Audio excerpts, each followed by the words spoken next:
Previously, Nintendo did announce that we would be getting a Nintendo Switch 2 Direct on the 2nd of April, but we didn't know exactly when it would be until today, because we did get exact times for this 2nd of April Direct. So it will be taking place at 6 o'clock in the morning for people living on the west coast of America. This works out to be 9 o'clock in the morning for people living in the east coast of America.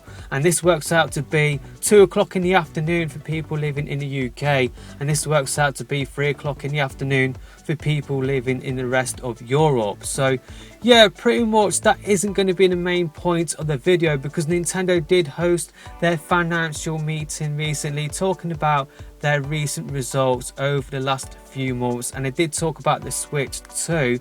And yeah, pretty much they do like a Q&A sort of meeting at these financial results where investors do pose questions, and they did pose questions about the Switch 2. So the Switch 2's price did come up. Nintendo's president Shuntaro Furukawa said the following about the Switch 2 price. "We are aware that inflation is currently rising and that the exchange rate environment has changed significantly since the launch of the Nintendo Switch in 2017. We also need to consider the affordable prices that customers expect from Nintendo products. When considering the price of our products, we believe that it is necessary to consider these factors from multiple angles. At this time, we cannot announce the specific price of the Switch 2, but we are considering it taking into account various points." And Nintendo's president also confirmed that they will not be changing the price of the Switch 1, so it will be the same price when the Switch 2 does come out, which could sort of tell us where the Switch 2 will be in terms of its cost. Maybe it will be costing around about $50 to $100 more than the most expensive Switch OLED model. That is just what I am expecting. I feel like it will be a little bit more expensive than the OLED model currently out at the moment, because if it was going to be the same price, then surely Nintendo would lower the cost of the Switch 1 models currently out there at the moment. So the Switch Lite,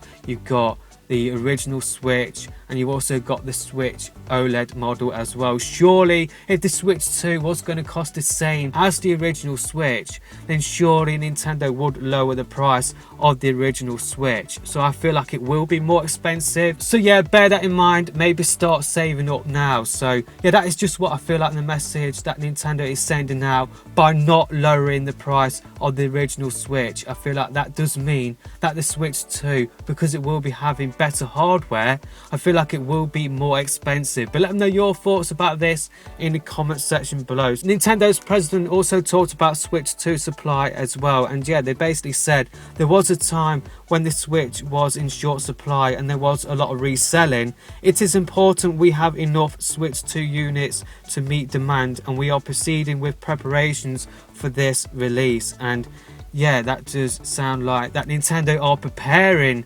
for the Switch 2 in terms of getting enough units out there so that everybody can, you know, buy it from themselves or from official retailers, or not having to go to resellers to get a Switch 2. But I don't know, I'm just not really confident that there will be enough Switch 2 units out there for everybody, and unfortunately people will go to resellers.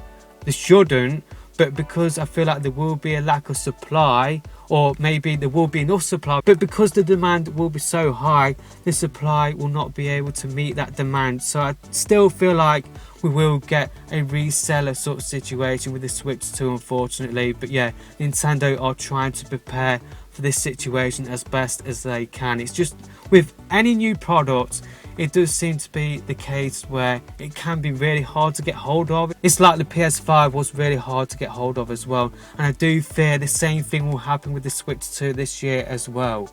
But say like if you can't get hold of a Switch 2 this year, then Nintendo did talk about future Switch 1 support, and they did say that as of now, we have announced Pokemon Legends ZA, Metroid Prime 4 and Xenoblade Chronicles X Definitive Edition for the Switch, and they are scheduled for release in 2025.